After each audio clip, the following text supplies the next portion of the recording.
The iPhone 16 Pro Max was a phone that promised to usher in the era of Apple intelligence. But did it? 6 months after launch, Apple has abandoned some of its biggest Apple intelligence promises. Photo quality is still questionable, and I'm left wondering if this $1,200 titanium hefty slab of a phone is actually worth it. First though, let's talk about the positives. The first one is, it's an iPhone. Now, if my major highlight with this phone is that it's an iPhone, that should probably tell you something about how revolutionary this device really feels after using one for 6 months. But using an iPhone definitely has its advantages. First, there's that distinct look and feel that's very clean, very Apple. You get features like widgets on the lock screen, dynamic widgets on the home screen, and the dynamic island, which is a persistent place to access certain tasks running in the background, like music playing, phone calls, or timers. Live Activities is a standout iPhone experience which shows you beautifully designed, persistent notifications on the lock screen for important things like when your parking expires, when your flight is taking off, or even sports scores. Control Center was also updated in iOS 17, so it's now much more customizable. You can add widgets from apps like ChatGPT or your car app, so I can turn on the air conditioning in my Model 3, which I bought in 2018, right from the Control Center. But all of these features I would have gotten if I had just kept my previous iPhone 15 Pro Max. They're not exclusive to the new models. The next highlight I've had with using this iPhone is the seamless integration within Apple's ecosystem of products. You can copy and paste things from your iPhone to your Mac, or even use everything on your iPhone via the Mac with the Continuity suite of features. Your calls and messages sync everywhere across your Apple devices, and the iPhone and Apple Watch work great together for things like controlling media and working out with Apple Fitness Plus. You can play Apple Music from your iPhone to AirPlay-enabled speakers. One new thing I've noticed is when I open the Apple Music app in a room where I've grouped AirPlay speakers together, I'll get a little notification from the dynamic island that suggests AirPlaying to those speakers, which I can do with a single tap. That's actually been pretty useful. You also get seamless switching with AirPods, and Apple makes it really easy to use your iPhone as a webcam with your Mac and Apple TV wirelessly via Continuity Camera. That's something I've used all the time with this iPhone, but again, these ecosystem features are something you can use with other iPhones. Another highlight I've had with this iPhone is the Action button. While not new on this iPhone, it's still something I've used all the time, mainly to turn on Do Not Disturb with one press, which not only sets that for my iPhone, but all of my connected Apple devices. You can even rig it up to a custom shortcut you can create in Apple's Shortcuts app. Shortcuts allow you to automate tasks and do more with your iPhone, like set color filters to turn the iPhone screen to grayscale late at night, which mimics Google's bedtime mode, or shortcuts to convert HEIF images to JPEG. More on why I need to do that later in the video. But again, all of that can be done with the previous iPhone models. So are any of my highlights actually going to be about this specific iPhone model, you may be wondering? Yes. The iPhone 16 Pro Max has slimmer bezels and a great display. Scrolling through the new 6 months later homepage to catch up on our latest content and stories from across the web looks great on it. Is the display or phone itself too big? That was something I was really worried about when I first got it. It is noticeably larger than the previous version, but 6 months later, the size of this phone has been fine. The main problem I've had with it is still it weighs a bit too much for my liking. It strained my hand a bit on days with heavy usage. If you have small hands or just don't like big phones, the 6.3-inch Pro will probably be a better choice. It has the exact same camera system as the Pro Max, but a smaller battery. Speaking of which, battery life on the 16 Pro Max is very good. It just sips power. Most days I end the day with 50 to 45% battery left. I did get to test out this phone under heavy usage when I got sick before filming this video. With 8 hours of screen time, it was able to last me throughout the entire day. I only had to turn on low power mode for the last hour. Face ID continues to pretty much be the gold standard in authentication in terms of how secure it is and easy to use. Another highlight is the titanium finish from last year's iPhone that returns with this one and still looks great. The setup experience with the phone is exactly what you'd expect from Apple. You bring your new iPhone over to your current one and boom, it'll download an update and then get the thing ready.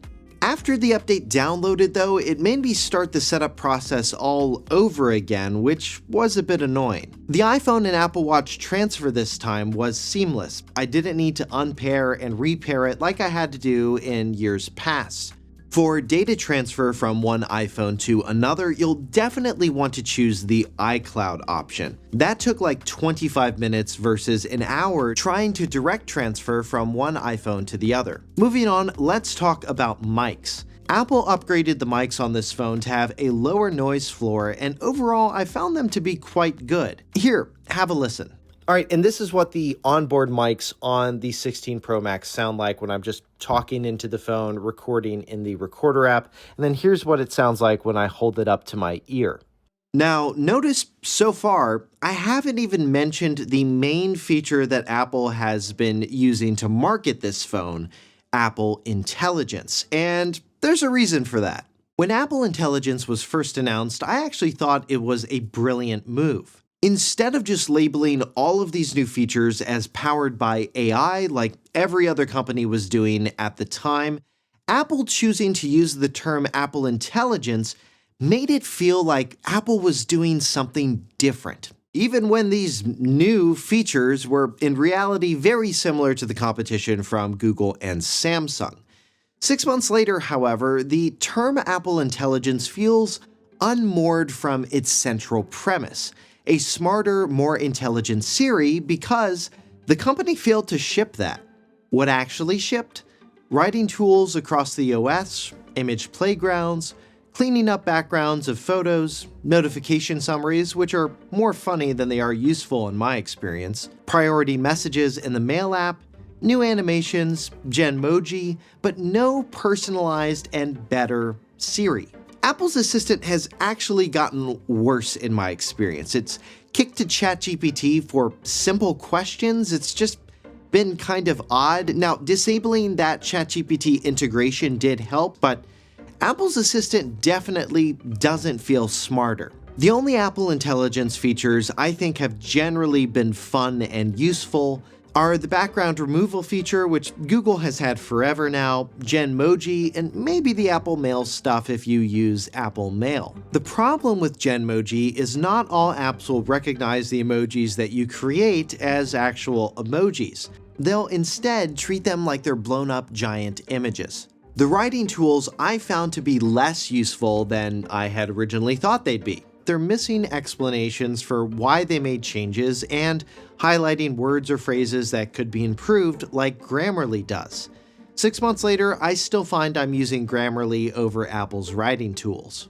The A18 Pro chip is another feature I haven't found myself particularly marveling at. Like, I do use it, and this phone has been fast for sure, but for my use cases, at least, like with a lot of Apple products, the chip inside here is probably a bit overkill for what I actually use my phone for. I don't game on my phone or do really processor-intensive tasks on it.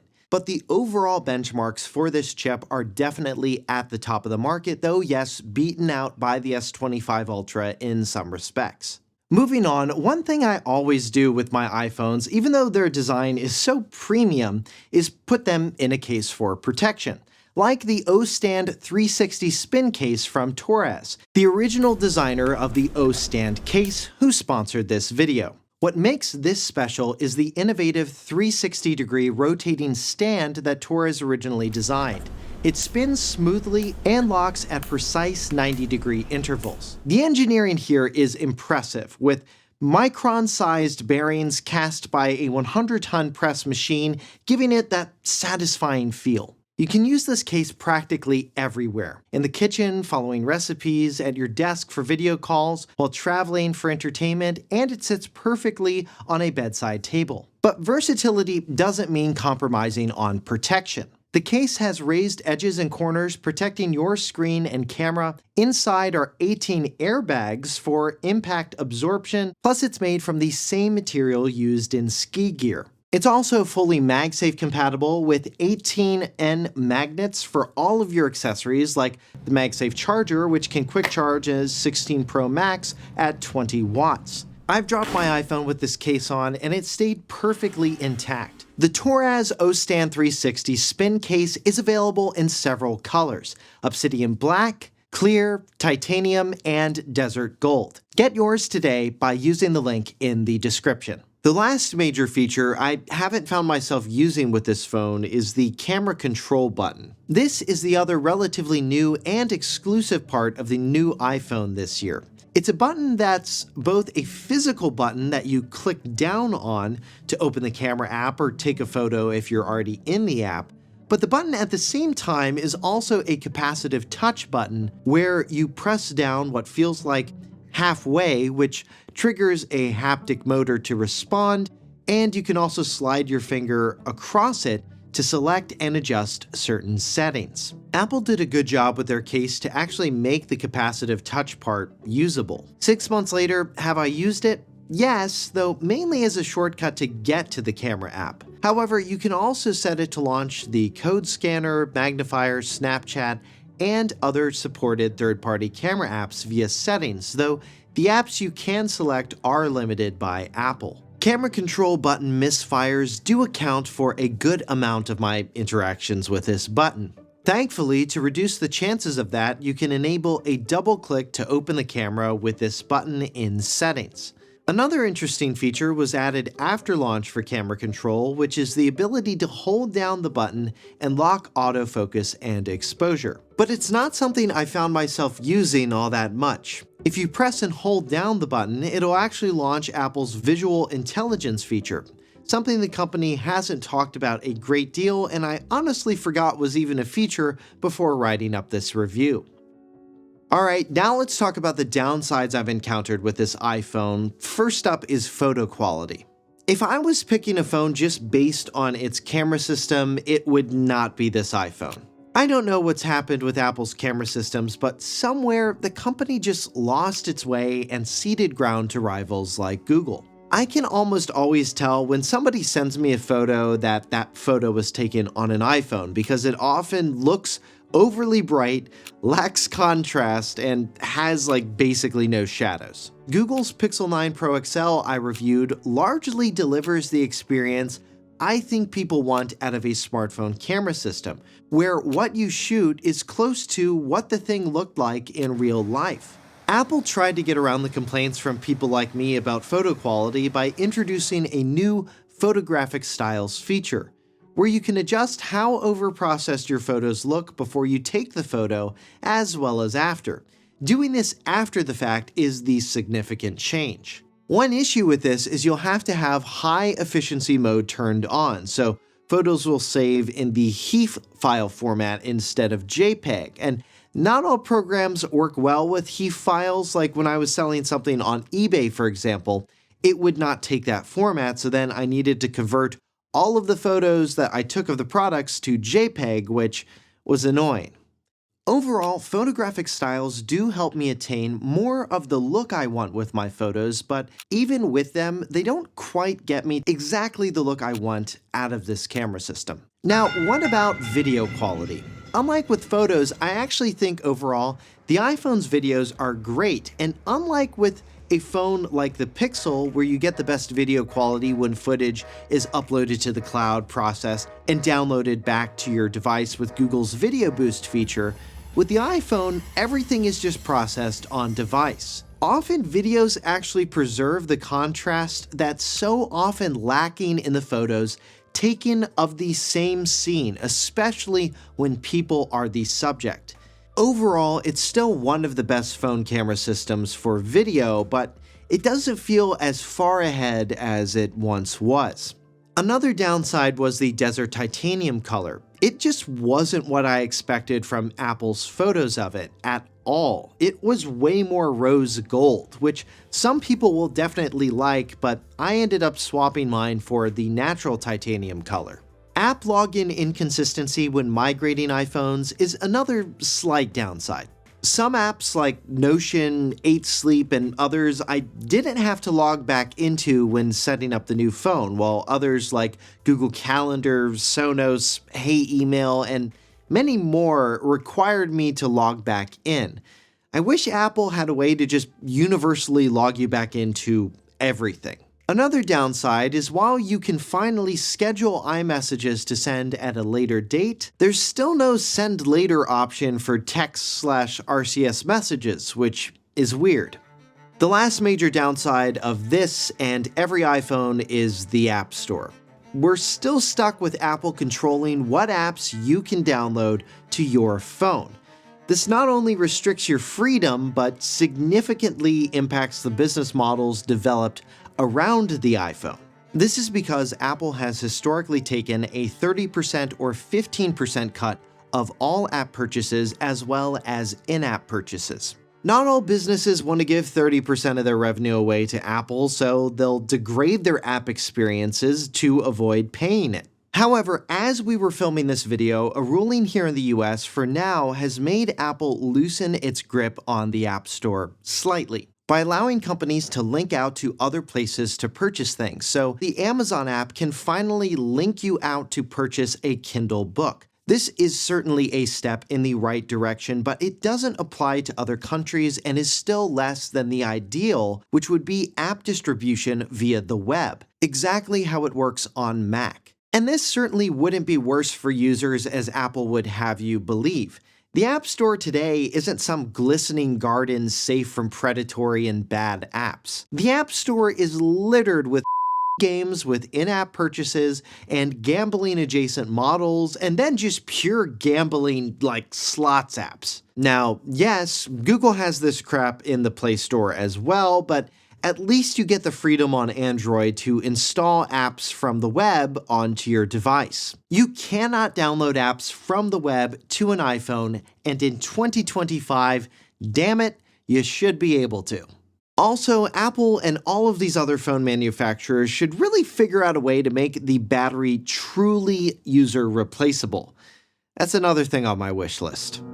So, has the 16 Pro Max been worth it? Well, as someone who upgraded from the 15 Pro Max, no, that upgrade was not worth it. But that's been the case with iPhones for a few years now as the smartphone market has matured. Would I recommend getting an iPhone, and this iPhone in particular?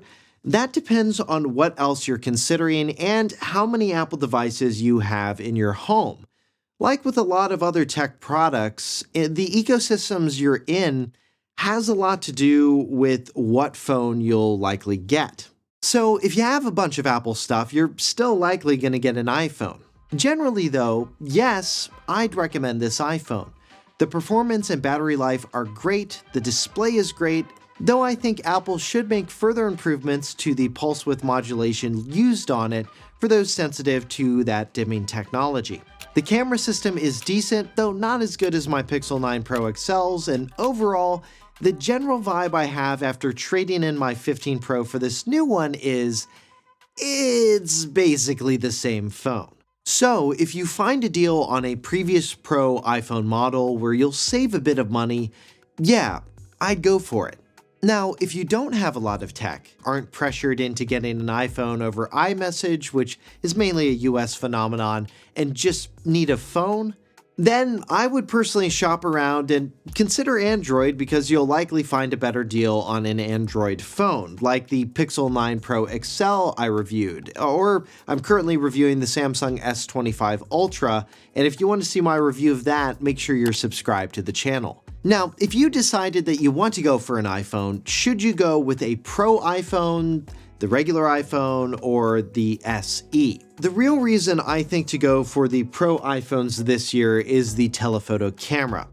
That's one thing I always miss with a phone that doesn't have one, as opposed to the ultra-wide, which the regular iPhone has.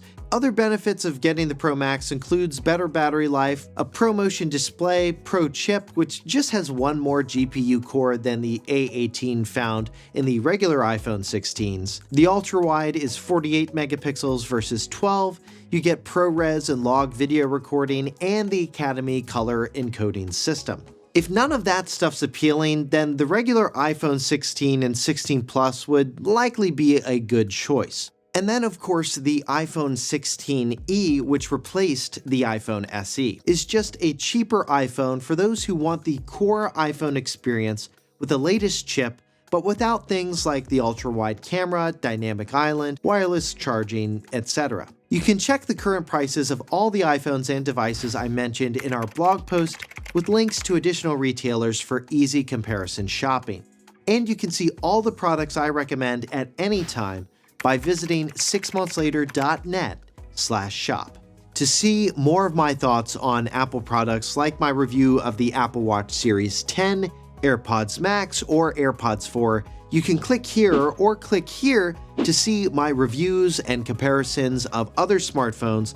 For 6 Months Later, I'm Josh Tedder. Thanks for watching.